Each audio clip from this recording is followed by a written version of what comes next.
भिवंडी एक ऐसा शहर जो तेजी से बढ़ रहा है, लेकिन क्या बुनियादी सुविधाएं भी उतनी ही तेजी से सुधर रही हैं?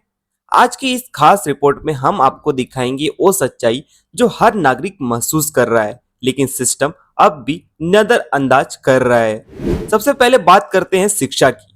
महासभा में स्कूल नंबर 81, 83 समेत भिवंडी के मनपा स्कूलों का मुद्दा जोरदार तरीके से उठाया गया। स्कूलों में टॉयलेट नहीं है, पीने का साफ पानी नहीं है, टूटे हुए छत और खतरनाक ट्रांसफार्मर बच्चों की जान के लिए खतरा बने हुए हैं।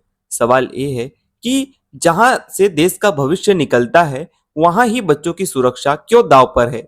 हालांकि प्रशासन ने भरोसा दिया है कि जल्द सुधार होगा, लेकिन क्या ये वादा जमीन पर दिखेगा? अब बात करते हैं उस खतरे की जो दिखता नहीं लेकिन हर सांस के साथ शरीर में जाता रहता है, प्रदूषण। 16 फरवरी 2026 को भिवंडी का एयर क्वालिटी इंडेक्स 312 तक पहुंच गया, यानी हैजर्डस लेवल।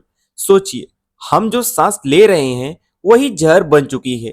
न शहर में एक्यूआई मापने का सिस्टम है, न इंडस्ट्री पर कंट्रोल, ना ही उड़ते धूल पर रोक। नतीजा अस्थमा, हार्ट अटैक और फेफड़ों की बीमारियां तेजी से बढ़ रही हैं।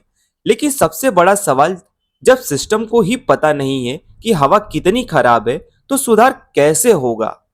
अब चलते हैं सड़कों पर, जहां दिन रात मौत मंडरा रही है। बागे यूसुफ से वंजारपट्टी तक इलाका एक्सीडेंट जोन बन चुका है।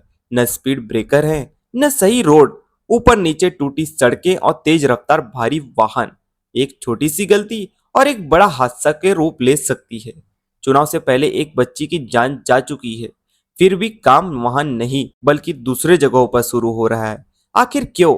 क्या लोगों की जान से ज्यादा प्राथमिकता ठेकेदारों का प्लान है?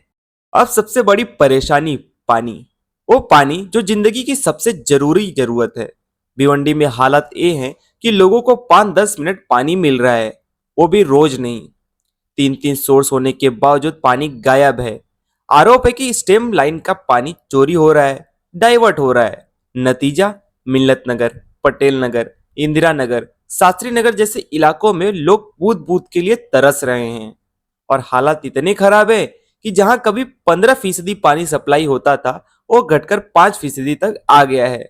सोचिए, इतनी कम सप्लाई में पूरा शहर कैसे जिंदा रहेगा? जनप्रतिनिधियों ने साफ कहा, जरूरत पड़ी तो आंदोलन होगा, धरना होगा, लेकिन पानी का हक लेकर ही रहेंगे। तो ये है भिवंडी की ग्राउंड रियलिटी। स्कूलों में खतरा, सड़कों पर मौत, हवा में जहर और नालों में सूखा।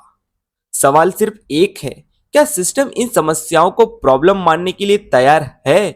क्योंकि जब तक समस्या को समस्या नहीं माना जाएगा, समाधान सिर्फ भाषणों में ही रहेगा। भिवंडी की जनता अब जवाब चाहती है, और जल्दी चाहती है।